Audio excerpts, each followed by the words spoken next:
What is up guys, my name is Chase, and holy moly, Pikmin 4 is real and it's finally available on the Nintendo Switch. And now that we finally have a Pikmin game on a Nintendo console that is not a complete failure, I feel like many people, myself included, might not be very familiar with the Pikmin series. So after spending a few hours in this game, I thought I would share with you guys some of the things that you can do in Pikmin 4.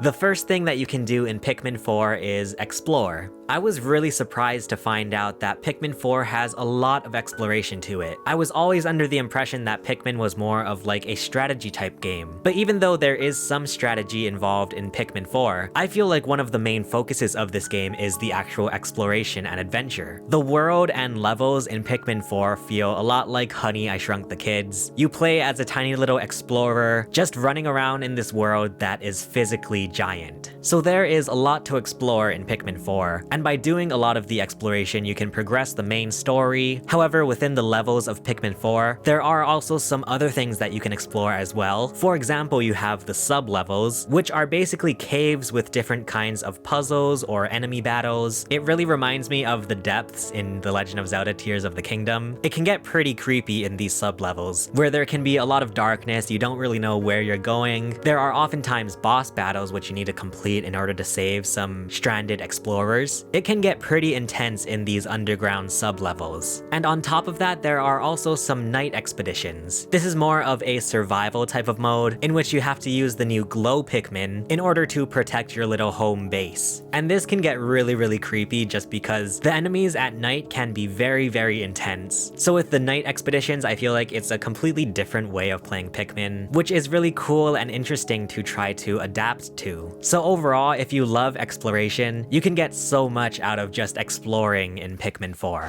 The second thing that you can do in Pikmin 4 is some of the optional gameplay. As you play through the main story, you'll also unlock some optional side missions. These can sometimes be like challenges, try to explore a certain number of caves. Some challenges require you to collect a certain amount of materials. So besides the main missions in the game, you also have these side missions which can be good if you're really into 100%ing different types of games. There's also this really cool gameplay mechanic where you can buy new gear and items. One of the people that you meet is a scientist who has a lab at the home base. He sells some items which you can use during some of your Pikmin battles. For example, there's a bomb item, there's an item that completely paralyzes some of the enemies, and there's even a mine that will explode when it detects motion. And there's also new gear that you can buy which will increase some of your stats. For example, you can become fire resistant. There's a piece of gear that can increase your overall speed, and you can level up the health stats of your new adorable puppy, Ochi. And speaking of your new adorable puppy, you can also level up Ochi with some new tricks. For example, you can grant him the ability to actually help you pluck the Pikmin out of the ground. You can increase some of his speed stats in the water, and you can help him heal faster, which is always nice because it absolutely kills my heart whenever Ochi gets hurt. So that's some of the optional gameplay that you can do in Pikmin 4, which is really nice because it makes you feel like you get your bang for your buck with this game.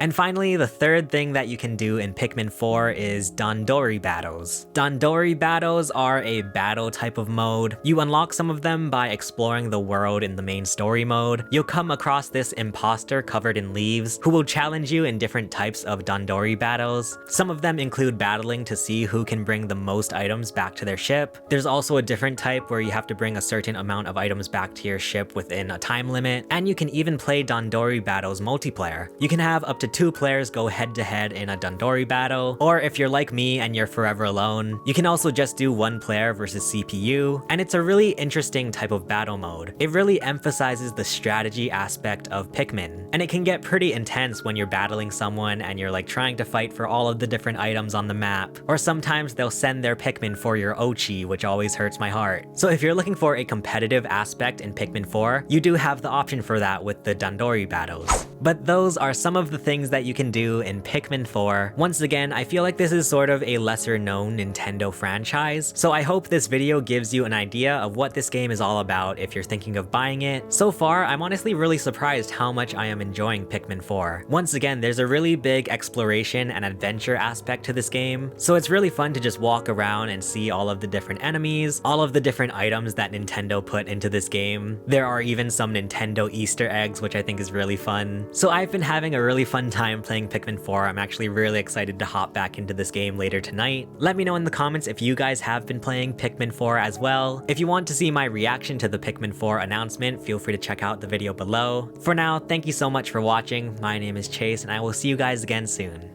Bye.